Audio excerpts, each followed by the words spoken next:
Édition du 19h sur Al24 News. Mesdames, Messieurs, bienvenue pour ce journal. Voici les titres. Un citoyen palestinien blessé par balle et des dizaines de cas d'étouffement à Ramallah dans les territoires occupés de la Palestine.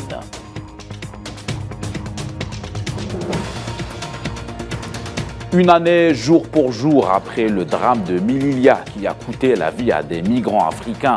En dépit du chiffre lourd des victimes, les investigations piétinent.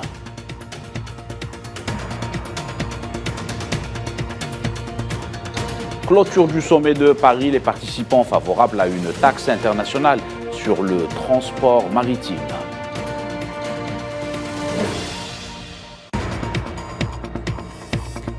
Les gardes-côtes américains annoncent que tous les passagers du sous-marin Titan sont considérés comme morts. Le submersible a disparu des radars depuis dimanche dernier.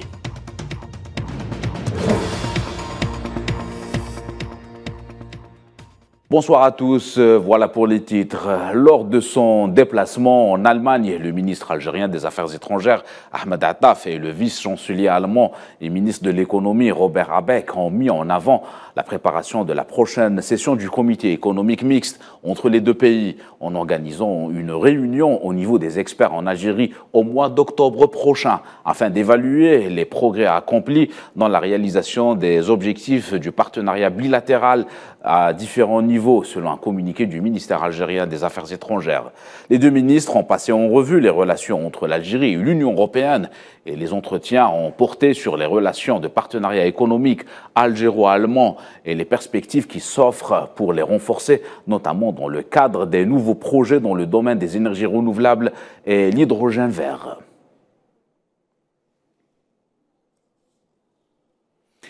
Dans les territoires occupés de la Palestine et dans un contexte d'escalade menée par les forces sionistes en Palestine, depuis plusieurs jours, un citoyen palestinien a été blessé par balle et des dizaines de jeunes palestiniens ont été victimes d'étouffement à Ramallah. Le point sur la situation avec Souhila Kilal. Un Palestinien blessé par balle et des dizaines de cas de suffocation à Ramallah ce vendredi.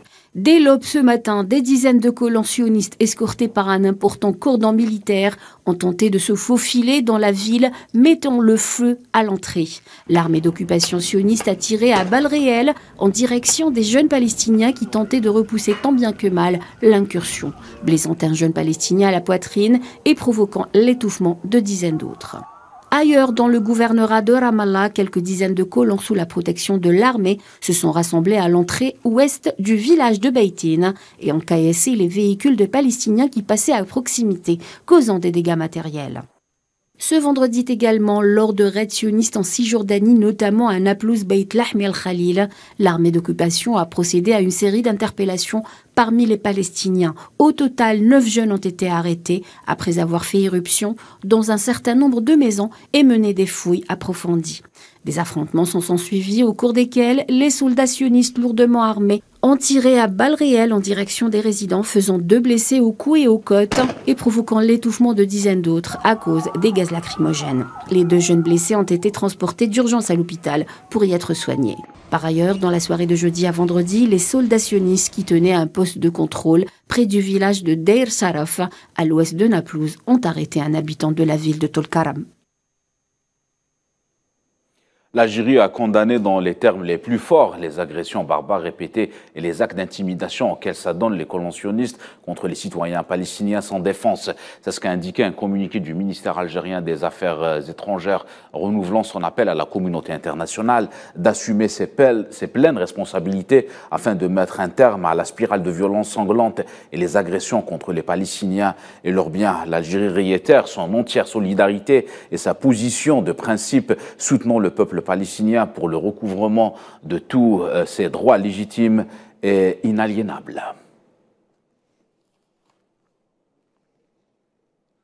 Les autorités éthiopiennes se préparent à lancer la 4e phase de remplissage du réservoir de son méga-barrage de la Renaissance sur le Nil bleu, d'une valeur de 4,2 milliards de dollars. Le barrage en question est au centre d'un conflit régional depuis que l'Éthiopie a entamé les travaux en 2011. L'annonce de ce nouveau remplissage a été faite par le vice-premier ministre éthiopien, malgré l'opposition constante du Caire, inquiète pour son approvisionnement en eau en aval. Pour le chef de la diplomatie éthiopienne, Demek Mekonnen, les 3 premiers remplissages n'ont pas nui aux pays riverains du fleuve en aval. Les autres remplissages ne seront pas différents, selon le chef de la diplomatie éthiopienne.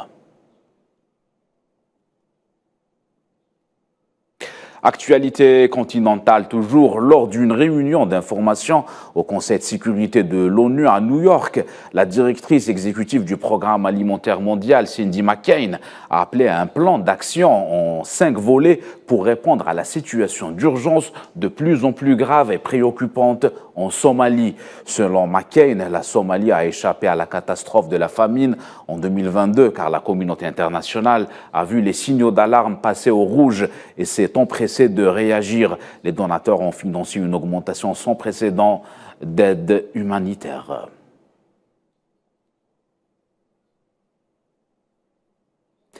Lors d'une conférence animée à Barcelone sous le thème géopolitique en temps des grandes rivalités, le diplomate et ancien directeur du Centre national d'intelligence espagnol, Jorge Descalar, a sévèrement critiqué le revirement du Premier ministre Pedro Sánchez sur la question du Sahara occidental, le qualifiant de très grave erreur et de décision désavantageuse à tout point de vue. Le conférencier a affirmé ne pas comprendre une telle position qui n'a porté aucun avantage à l'Espagne, s'agissant d'une décision prise à l'insu de son gouvernement.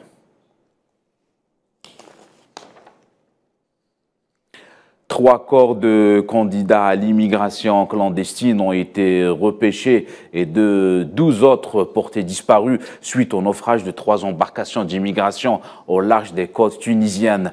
C'est ce qu'a confirmé le porte-parole officiel du tribunal de première instance de la ville de Sfax, dans le sud-est de la Tunisie. Les 3 bateaux transportant un certain nombre de migrants clandestins avant de couler au large des côtes nord de cette province. Le responsable a précisé que 152 immigrés illégaux en provenance des pays d'Afrique subsaharienne ont été secourus, outre les 3 corps récupérés et les 12 immigrés qui sont toujours portés disparus.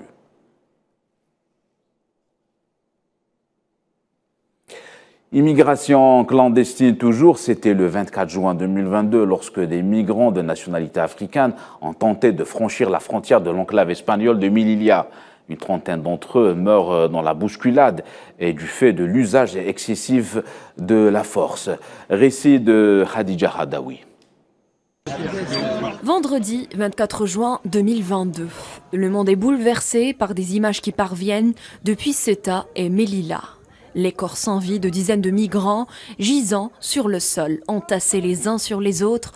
Dans le même temps, des centaines d'autres font face à la violence inouïe des forces de l'ordre marocaines. Les grandes frontières du royaume avaient pour mission ce jour-là d'empêcher quelques 2000 subsahariens candidats à la migration illégale de passer ces 2 enclaves espagnoles, seule frontière terrestre entre le continent africain et l'Union européenne. Face à l'étendue de la tragédie, les instances internationales et continentales réagissent très vite, condamnant ce qu'ils qualifient de traitement inhumain et dégradant. Les ONG et autres associations de défense des droits dénoncent de leur côté une tuerie de masse, alors que les rapports des experts en droit international et les vidéos sont sans équivoque. Une mission d'information marocaine a conclu 1 mois après les faits à la mort par asphyxie de 37 personnes mortes lors de la répression. Puis encore en septembre, le procès d'un groupe de migrants inculpés lors des faits sont condamnés à la prison ferme. De son côté, la justice espagnole classe l'affaire sans suite. Pour bon nombre d'observateurs, les enclaves de Ceuta et Melilla sont un enjeu géopolitique majeur pour le Maroc, puisqu'elles sont aujourd'hui un levier diplomatique et de pression. L'organisation non gouvernementale Amnesty International a dénoncé vendredi la poursuite par le Maroc et l'Espagne de la dissimulation des faits liés au drame des demandeurs d'asile et des migrants morts à la frontière entre le Maroc et l'enclave espagnole de Melilla. Un an après le drame, les autorités n'ont fait aucune tentative pour rapatrier les restes des victimes.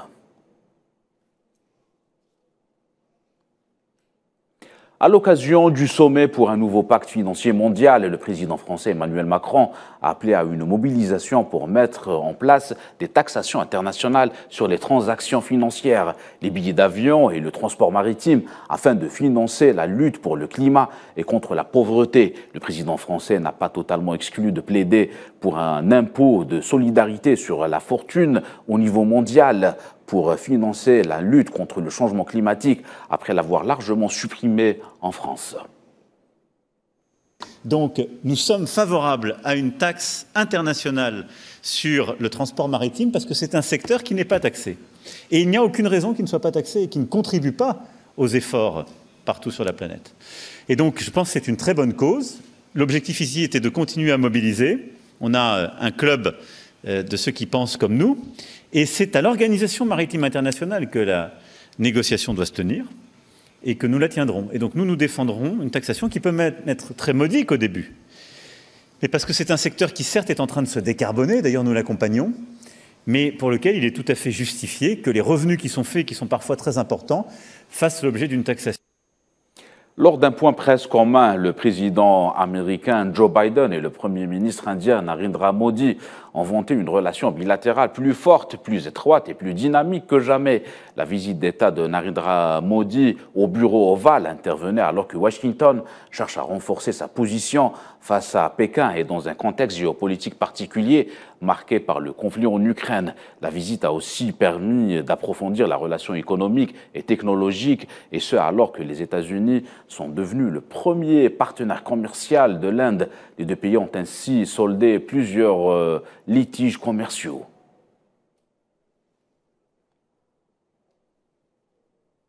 Et justement, New Delhi et Washington ont mis fin aux barrières douanières. Il s'agit pour les deux pays de renforcer leur industrie nationale et de diversifier les chaînes d'approvisionnement. Joe Biden est soucieux de se rapprocher de l'Inde, partenaire de longue date des États-Unis. Safwan Ben Sabri nous en dit plus.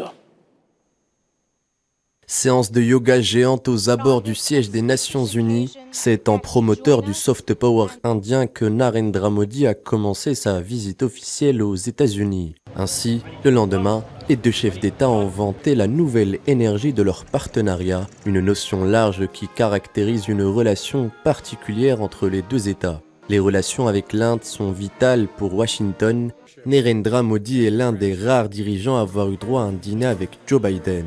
Soucieux de tenir tête à la Chine, dans sa course pour l'hégémonie, les États-Unis comptent sur l'Inde pour contrebalancer la montée en puissance chinoise. L'Inde, premier pays au monde en termes de population depuis très peu, est désormais une puissance incontournable au plan régional mais aussi global, et Joe Biden le sait très bien. Ce partenariat qui compte parmi les plus importants au monde est plus fort, plus étroit et plus dynamique qu'il ne l'a jamais été. Partenaire de longue date de l'Occident et membre important des BRICS, New Delhi se démarque par une diplomatie d'équilibriste. Elle fait partie des pays qui n'ont pas sanctionné la Russie, dont les hydrocarbures s'exportent massivement vers l'Inde. Dès le début des événements en Ukraine, l'Inde a mis l'accent sur la résolution des conflits par le dialogue et la diplomatie. Nous sommes totalement prêts à contribuer de quelque manière que ce soit à restaurer la paix. Courtisé par l'Occident, incontournable en Orient, sur la scène internationale, l'Inde joue sa propre partition.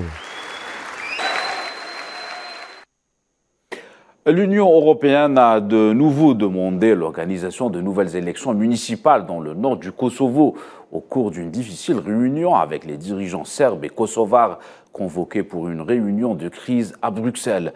Le président serbe Aleksandar Vučić et le premier ministre du Kosovo Albin Kurti ont rencontré séparément le chef de la diplomatie européenne Josep Borrell.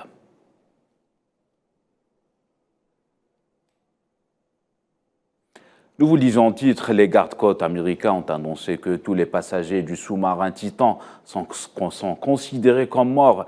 La même source a indiqué que le 22 juin passé, un navire sous-marin avait localisé un champ de débris près de l'épave du Titanic. Récit de Tinin Al-Makassi. Le destin semble s'acharner. Après le présage du naufrage de l'illustre Titanic, la mésaventure du paquebot lors du largage des amarres au port de Southampton, le tragique destin de la famille Strauss, voici venue la disparition du sous-marin Titan.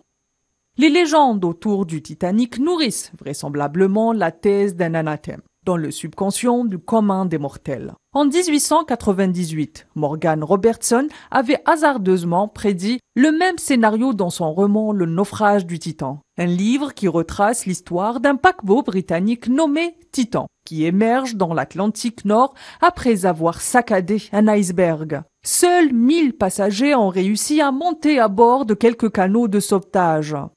Quelques années plus tard, le 14 avril 1912, le Titanic sombre au fond de l'océan, reproduisant le même scénario du dit roman.